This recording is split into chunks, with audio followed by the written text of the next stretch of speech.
बिस्मिल्लाहिर्रहमानिर्रहीम, अस्सलाम वालेकुम नाज़रीन। आप यूट्यूब चैनल देख रहे हैं, मैं इमरान खान हूँ। ये एक फैक्ट चेक वीलॉग है क्योंकि DGISPR ने एक प्रेस कॉन्फ्रेंस की है। ये एक बहुत बड़ा ओहदा है। पाकिस्तान का जो सबसे तगड़ा और बड़ा इदारा है जिसके पास सबसे ज़्यादा बजट है वो पाकिस्तान का दिफाई इदारा है, पाकिस्तान की फ़ौज, और उसके ताल्लुकात आमा के जो सरबराह है DGISPR, उनकी जानिब से जब प्रेस कॉन्फ्रेंस आती है तो उसके फैक्ट्स बहुत क्लियर होने चाहिए और बड़ी क्लैरिटी के साथ बात होनी चाहिए। मैं अगर हुकूमत के तनाजुर में और इस वक्त एस्टेब्लिशमेंट के तनाजुर में बात करूं तो वक्त बहुत बदल गया है।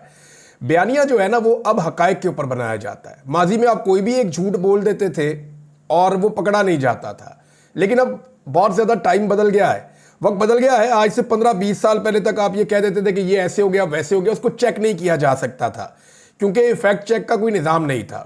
अब झूठ पर बना हुआ जो बयानिया है वो ज़्यादा देर टिक नहीं सकता, उसके ऊपर मीम्स बनना शुरू हो जाते हैं, उसका मजाक उड़ना शुरू हो जाता है क्योंकि सोशल मीडिया की एक बड़ी वसी आर्काइव है। आर्काइव कहते हैं रिकॉर्ड जो आपके पास महफूज हो जाता है, यानी आपकी एक आर्काइव है, उसके अंदर एक बहुत बड़ा आपका रिकॉर्ड है जो पुराना है वो महफूज हो गया है। तो इसका पूरा एक सिस्टम है सोशल मीडिया में, और जो लोग इसको जानते हैं, जो फैक्ट चेक कर सकते हैं, वो थोड़ी सी मेहनत करते हैं और उन्हें थोड़ी सी महारत चाहिए, वो सारी चीज़ें निकाल कर सामने ले आते हैं। अब अगर आप गुज़िश्ता एक महीने की सिर्फ कारकर्दगी देखें पाकिस्तान के निज़ाम की या पाकिस्तान की हुकूमत और एस्टेब्लिशमेंट दोनों की, तो सिर्फ आप ये देखें कि झूठ पर बने हुए जो बयानिए थे उनमें से कितने बयानिए बलडोज हो गए। मैं सिर्फ 10-15 की आपको मिसाल दे देता हूँ। यानी पहला बयानिया ये था कि गोली नहीं चली, फैक्ट चेक, फौरी तौर पर लोगों ने निकाल के वीडियो लगा दी, जनाब ये गोली चल रही है, गोलियों की आवाज़ें आ रही हैं, धड़ाधड़ आवाज़ें आ रही हैं। फिर ये टॉप ट्रेंड किया, गोली क्यों चलाई। दूसरा, रेंजर्स एहलकारों को तहरीके इंसाफ ने शहीद किया। वो लाइन ऑफ ड्यूटी शहीद ज़रूर हुए हैं, ड्यूटी पे आए हुए थे, वो शहीद हुए, लेकिन वो जिस शख्स ने उनको गाड़ी के नीचे दिया वो फौरी तौर पे फैक्ट चेक हो गया और सारे हकायक सामने आ गए। नंबर 3, कोई शख्स डी चौक में गोली लगने से जख्मी या जाँ बहक नहीं हुआ। उसके बाद आपने देखा लोगों ने बाकायदा दिखाए एक्सरे और एक एक बंदे ने, जितने जख्मी थे उनके इंटरव्यूज आए, जो लोग शहीद हुए उनके साथ जो लोग मौजूद थे वो आए, फिर जिन लोगों को गोलियां लगी उनकी जो वीडियोस बनी वो भी आ गई। ये सारा रिकॉर्ड आपके सामने आ गया, फैक्ट चेक हो गया। नंबर 4, अस्पताल में बुलेट इंजरी वाले नहीं आए, अस्पताल के डॉक्टरों ने खुद फैक्ट्स बता दिए आलमी मीडिया को और वो सारी दुनिया के सामने आ गए। चौथा, झूठ पकड़ा गया। 5वां, झूठ पे लगा हुआ बयानिया बनाया कि एक भी लाश दिखा दे। पाकिस्तान तहरीके इंसाफ ने अब तक 13 लाशें दफनाई है और 13 की वीडियोस मौजूद हैं, जबकि जो लापता है उनके बारे में अभी पता ही नहीं है किसी को कि वो कहां है, जिंदा है या नहीं है। छठा झूठ, पश्तूनों को इस्लामाबाद में निशाना नहीं बनाया गया। उसके बाद जो पश्तूनों ने इंटरव्यूज दिए और उन्होंने बताया कि जनाब मुझे उठाकर ले गए, कोई बंदा बता रहा है मुझे उठाकर ले गए, इवन जो हुकूमत के अपने हमायती हैं उन्होंने कहा जी हमारे घरों में काम करने वाले हमारे साथ जो हमारे कुलीग्स हैं पश्तून, उनको पुलिस उठा कर लेकर जा रही है। 7वां बयानिया जो झूठा बनाया गया, सिक्योरिटी फोर्सेज मुसल्ला नहीं थी। फिर ये तो BBC ने और अल जजीरा ने दिखा दिया। अब ये बयानिया जो है ये बात अभी DGISPR ने भी की कि सिक्योरिटी फोर्सेज मुसल्ला नहीं थी। अब उस वक्त से लेकर अब तक फैक्ट चेक हो रहा है सोशल मीडिया के ऊपर, धड़ाधड़ जो है वो वीडियो और तस्वीरें लगाई जा रही हैं जहां पे सिक्योरिटी फोर्सेज के पास 24, 25, 26 तारीख को हथियार मौजूद थे और वो हथियार चला भी रहे हैं।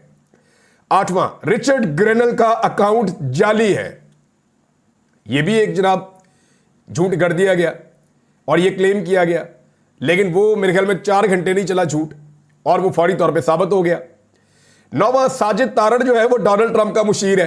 ये झूठ भी पिछले 1 महीने के अंदर जो है वो फारिग हो गया। 10वां, महंगाई कम हो रही है जनाब, लेकिन हुकूमती वुज़रा और उनके आदादो शुमार जो सरकारी है वो खुद बता रहे हैं कि महंगाई में इजाफा हो रहा है। इवन गैस के हवाले से मुसद्दिक मलिक साहब ने एतराफ किया कि 850% बढ़ गई है, मजीद बढ़ने जा रही है इमरान खान साहब के जाने से लेकर अब तक। मरियम नवाज जनाब सरकारी दौरे पर बहैसियत वजीर आला चाइना गई, ये एक झूठ बोला गया पिछले 1 महीने में। फिर पता चला जी वो तो पॉलिटिकल पार्टी को दावत दी हुई थी और ये एयरफोर्स का तैयारा लेकर वहां पे पहुंच गई और कहा जी फकीदुल मिसाल इस्तकबाल हुआ। वो मोहम्मद अली मैक साहब ने सारा कुछ खोल के रख दिया। उन्होंने बताया ये तो सारे बंदे उधर लगे फिरते हैं, बड़े अच्छे लोग हैं, लेकिन मेरे भी इनके साथ बड़े अच्छे ताल्लुकात हैं। फिर 12वां जो झूठ इसी 1 महीने के अंदर, बहुत यानी 1 महीने में दर्जनों झूठ पकड़े गए।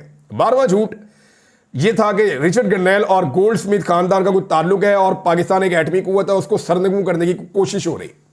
फिर ट्विटर डिलीट करके नंगे पांव भागे हैं बेचारे, ये भी झूठ पकड़ा गया। फिर पाकिस्तानियों से ट्रंप की टीम पैसे खा रही है, ये झूठ बोल दिया। अब इसके ऊपर वहां अमेरिका में केस भी होने जा रहा है, अब इसके ऊपर से भी भागेंगे थोड़े दिनों में, ये भी फैक्ट चेक हो गया। अच्छा जी, 14वां, इमरान खान दहशतगर्दों को पाकिस्तान लेकर आया 2022 में। इसके ऊपर तो मैं तफसीली बात आगे करता हूं ना। ये DGISPR ने और मौजूदा हुकूमत ने बार बार ये इल्जाम लगाया, गोली मुजाहिरीन ने चलाई, एक ये नया बयानिया भी आ गया और ये DGISPR ने कहा। इसका फैक्ट चेक कल से लेकर अब तक हो रहा है और लगातार पाकिस्तानी दिखा रहे हैं, बता रहे हैं कि गोली किसने चलाई।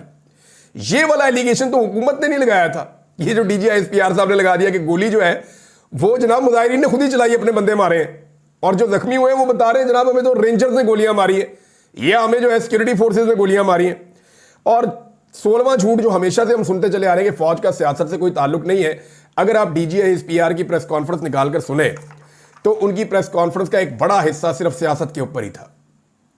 यानी एक पॉलिटिकल पार्टी पाकिस्तान तहरीक इंसाफ को उन्होंने चंगा भला लताड़ा है। ऐसा लग रहा था कि इरफान सिद्दीकी साहब या परवेज रशीद साहब की लिखी हुई चीजें हैं, या PMLN ये प्रेस कॉन्फ्रेंस कर रही, जैसे अता तारड़ या वो मरियम औरंगजेब टाइप इस किस्म की वो प्रेस कॉन्फ्रेंस के अंदर कुछ चीजें लगी, जैसे सियासी दहशतगर्दी, दोगलापन, फितना, मुसल्ला जत्थे, ये अल्फाज PMLN की इख्तरा है और वो इनको इस्तेमाल करते हैं।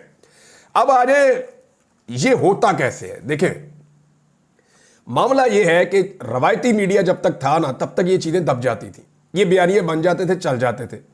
अब दौर है जनाब सोशल मीडिया का, और हो ये रहा है कि ये सारे झूठे बयानिए 1 से 2 घंटे तक भी नहीं चल सके, ये जो मैंने आपको अभी बताए हैं, बल्कि नौजवानों ने सबूतों के साथ इनकी धज्जियां उड़ाकर रख दी हैं। ये सब पाकिस्तान के रवायती मीडिया पर नहीं हुआ, बल्कि ये सब कुछ पाकिस्तान के सोशल मीडिया पर हुआ। और इसीलिए पाकिस्तान के सोशल मीडिया पे सबको गुस्सा रहता है और उसको डिजिटल दहशतगर्दी करार दिया जाता है। अब 3 चीजें ऐसी हैं जिनके फैक्ट चेक बहुत जरूरी है और वो हो चुके हैं अब तक। 24 घंटे भी नहीं गुजरे DGISPR की प्रेस कॉन्फ्रेंस को। नंबर 1, उन्होंने जिस बात पर DGISPR ने इमरान खान को दोगला करार दिया कि वो जबरदस्ती 2022 में तालिबान को वापस पाकिस्तान लेकर आए, और जो अल्फाज उन्होंने इस्तेमाल किए जनरल साहब ने, उन्होंने कहा कि किसकी जिद थी कि पाकिस्तान बातचीत से इनको पाकिस्तान में सेटल किया जाए, इस जिद की कीमत पाकिस्तान और KPK चुका रहा है। जनाब ये स्टेटमेंट है DGISPR का। अब इसके ऊपर जो फैक्ट चेक आए हैं, इनमें मुराद सईद जो है वो बहुत इंपॉर्टेंट आदमी है, वो इसलिए कि मुराद सईद ने सबसे पहले रोला डाल दिया था, और इसके ऊपर जो हुकूमत है उनकी गवाहियां भी सामने आ गई है। पहले मेरे ख्याल में मुराद सईद वाला स्टेटमेंट बताता हूं। DGISPR साहब का दहशतगर्दी के हवाले से हालिया बयान ना सिर्फ हकायक के बरक्स है बल्कि गुमराहकुन है। इमरान खान और उनकी काबीना ने कभी भी अफगानिस्तान से तहरीक तालिबान पाकिस्तान की वापसी और आबादकारी के हवाले से पॉलिसी की मंजूरी नहीं दी। अमेरिका के अफगानिस्तान से इनखला से कबल 1 जुलाई 2021 को अस्करी क़यादत ने पार्लिमान को 3 नुकात पर ब्रीफिंग दी थी। 1 जुलाई 2021 को ये अमेरिका वहां से इनखला अपना मुकम्मल कर रहा था, इस दौरान में तो 3 नुकात के ऊपर ब्रीफिंग दी थी अस्करी क़यादत ने। वो कौन थे उस वक्त? जनरल बाजवा और जनरल फैज़ हमीद और दीगर, जिनमें से एक नुकता अमरीकी इनखला के पाकिस्तान के अमन व अमान पर असरात, दीगर नुकात जो थे वो रीजन में ताकत के तवाजुन और आलमी सतह पर पावर गेम के हवाले से थे।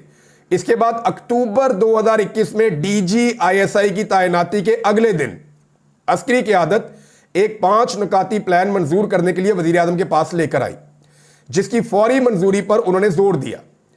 जो उन्वान मुज़ाकरात का तरीक़ाकार था कि मुज़ाकरात कैसे किए जाएं, मगर नकात तालिबान की वापसी के थे, तालिबान को जो है वो वापस लेकर आना है।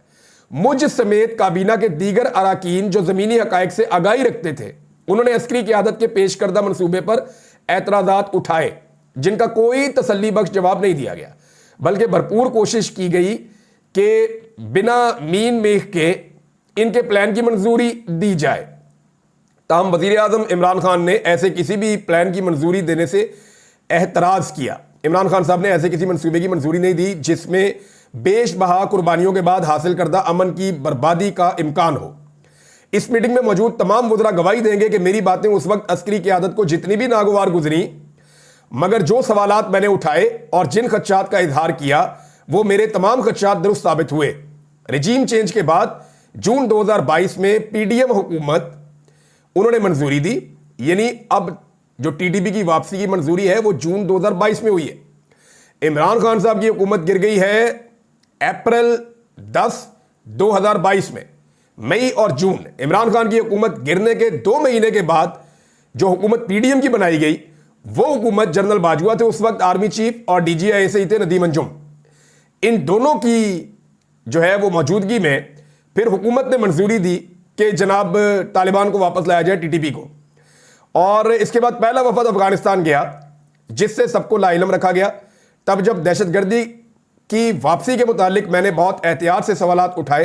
अच्छा, ये वो वक्त है जब मुराद सईद से मेरी भी बात हुई थी।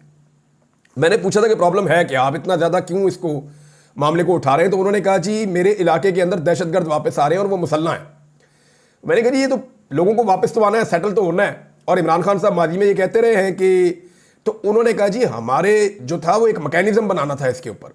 ऐसा नहीं हो सकता कि लोग हथियारों के साथ वापस आएँ, और जो किसी ने वापस आना है उसका आने का कोई तरीका होता है, और ये हमें लाइलम रखा जा रहा है। और ये मुसल्लह लोग हैं जो वापस आ रहे हैं, और इनके वापस होने से नुकसान होना शुरू हो गया है, और कुछ कार्रवाइयाँ हो रही हैं खैबर पख्तूनख्वा में। उन दिनों में जो है वो टारगेट किलिंग शुरू हो गई थी, कुछ दहशतगर्दी के वाकयात भी हो रहे थे, और लोगों से भत्ता भी मांगा जा रहा था। तो ये सारे हकाइक मुझे मुराद सईद ने उस वक्त बताए थे। उसके बाद मुराद सईद ने एक बहुत बड़ी कंपेन चलाई थी, जिसके बाद मुख्तलिफ दीर के इलाकों में, स्वात के इलाकों में, मालाकंड के डिफरेंट एरियाज में और डिफरेंट पाकिस्तान के इलाकों में बहुत बड़े बड़े एहतजाज हुए थे, जिसमें किसी पॉलिटिकल पार्टी का नहीं, सारी पॉलिटिकल पार्टीज के और आम शहरियों ने हिस्सा लिया था। और उसके बाद इतना मजबूर किया आम शहरियों ने कि जो मुसल्लह लोग अफगानिस्तान से आए थे उनको घेरा डाला हुआ था पहाड़ों के नीचे से। खैबर पख्तूनख्वा की पुलिस ने, महमूद खान की हुकूमत थी, और वो फिर वापस बॉर्डर क्रॉस करके अफगानिस्तान गए थे।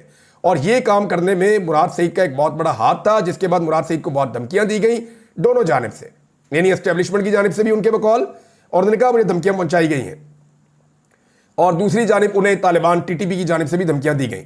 रियासती इदारों की नीयत भांपते हुए मैंने अपनी कौम से रुजू किया, और तारीख में पहली मरतबा पुरअमन तहरीक के जरिए हमने अपने इलाकों को इन अनासर से खाली कराया।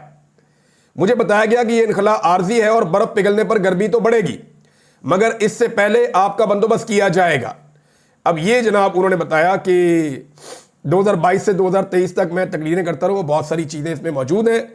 और उन्होंने कहा कि इमरान खान के दौर में ना ड्रोन हमला हुआ, और ना दहशतगर्द आए, और ना आपकी गलत पॉलिसियों की मंजूरी देकर कौम को नई जंग का ईंधन बनने दिया गया। डीजीआईएसपीआर साहब का दिया गया बयान हकायक से इतना बरक्स है कि मैं हैरान हो गया हूं कि इतनी जिम्मेदार पोस्ट के ऊपर बैठी हुई इतनी बड़ी शख्सियत इस तरह का स्टेटमेंट कैसे दे सकती है। ये एक सियासी पॉलिटिकल पार्टी का बयानिया तो हो सकता है कि अपने सियासी मुखालिफ को नुकसान पहुंचाया जाए, लेकिन एक इतने बड़े इदारे का बयानिया कैसे हो सकता है जिनके पास सारी इंस्टीट्यूशनल मेमोरी मौजूद है, उनके पास एक एक चीज का रिकॉर्ड मौजूद है, वो कैसे कह सकते हैं कि जनाब ये इमरान खान ने किया था। राणा सनाउल्लाह का स्टेटमेंट देख लें, ये तो बड़े फेवरेट है।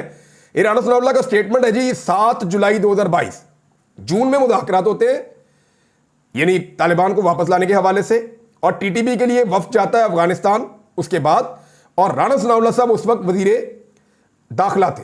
राणा सनाउल्लाह साहब कह रहे हैं the parliamentary committee on national security unanimously agreed to continue talks with Tehreek Taliban Pakistan. All the politicians attending the meeting agreed on having a dialogue with the banned outfit. All the proceedings will be supervised by the parliament.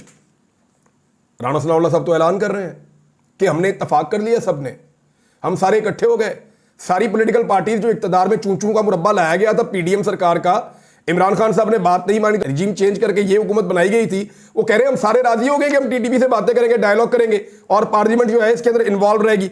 Rana Sanaullah ने जनाब इसकी पूरी responsibility कबूल कर ली। ख्वाजा आसिफ ने भी बताया, बाकी सब ने बताया, general Bajwa assures taking parliament into confidence on TTP talks, कि जनरल बाजवा ने यकीन दहानी करवाई थी कि जो भी बातचीत होगी टीटीपी के साथ उस पर आपको जो है वो एतमाद में लिया जाएगा। राणा सनाउल्लाह साहब ने एक और बहुत बड़ा एतराफ़ कर दिया, इसको जो है वो सबसे पहले पकड़ा सिद्दीक जान साहब ने। बारीक नुक्ता और बारीक वारदात पकड़ने में सिद्दीक जान का जो किरदार है उसको आप कभी नहीं भूल सकते, ये याद रखिएगा। बहुत सारे बारीक वारदातें वो मुझे भी बताते हैं, खुद भी एक बारीक आदमी है, बड़ा बारीक काम करते हैं, लेकिन उन्होंने, सिद्दीक जान ने ये बारीक एक और चीज पकड़ी है। उन्होंने बताया कि जिस मीटिंग में तालिबान की वापसी के हवाले से ब्रीफिंग और फैसले हुए, इन मीटिंग में इमरान खान मौजूद ही नहीं थे, और ये राणा सनाउल्लाह साहब ने इसका एतराफ किया है। और इसके बाद जनाब उमर अयूब खान साहब का एक स्टेटमेंट है, उन्होंने भी बहुत क्लियरली बताया, क्योंकि ये उस वक्त वजीर थे, इन्होंने बताया कि मिलिट्री एस्टेब्लिशमेंट चाहती थी कि टीटीपी को वापस लाया जाए, लेकिन इमरान खान साहब ने ऐसा नहीं किया था। मैकेनिज्म पे काम हो रहा था, इमरान खान की हुकूमत गिर गई और उसके बाद जो हुकूमत आई उजलत के अंदर उसके साथ इन्होंने तय किया और फिर मुसल्लह लोग पाकिस्तान में आए और तब से अब तक दहशतगर्दी बढ़ रही है। यानी किस तरीके से ये अपना डाला हुआ गंद भी इमरान खान के खाते में डाल रहे हैं पाकिस्तान की एस्टेब्लिशमेंट, यानी किसी को भी वो कह देंगे और लोग मान जाएंगे। ये फैक्ट चेक का दौर है। नौजवान 5 मिनट लगाते हैं, पोस्टमार्टम कर देते हैं सारी चीज का। अच्छा जी, दूसरी चीज जो डीजीआईएसपीआर ने कही कि गोली मुजाहिरीन ने चलाई, सिक्योरिटी फोर्सेज के पास असला था ही नहीं। अब जनाब मैं अगर आपको दिखाना शुरू कर दूं तो मैं आपको कम से कम भी 2 दर्जन 3 दर्जन वीडियोस अब तक मैं डीजीआईएसपीआर के बयान के बाद से लेकर अब तक देख चुका हूं, जिसमें दिखाया जा रहा है कि पुलिस और फौज जो है वो वहां पे मौजूद है और दिखाया जा रहा है कि किस तरह फायरिंग की जा रही है। और एक भी वीडियो अभी तक हुकूमत ऐसी प्रोड्यूस नहीं कर सकी जिसमें मुजाहिरीन की जानिब से सिक्योरिटी फोर्सेज के ऊपर फायरिंग की जा रही हो, एक भी वीडियो। जबकि बहुत सारी वीडियोस प्रोड्यूस हो चुकी हैं जिसमें सिक्योरिटी फोर्सेज की जानिब से मुजाहिरीन के ऊपर डायरेक्ट फायरिंग की जा रही है। एक और जनाब फैक्ट चेक आ गया है और ये फैक्ट चेक फैसल अमीन गंडापुर ने दिया है। यानी केपी में गवर्नेंस के मसाइल के हवाले से डीजीआईएसपीआर ने नुक्ता उठाया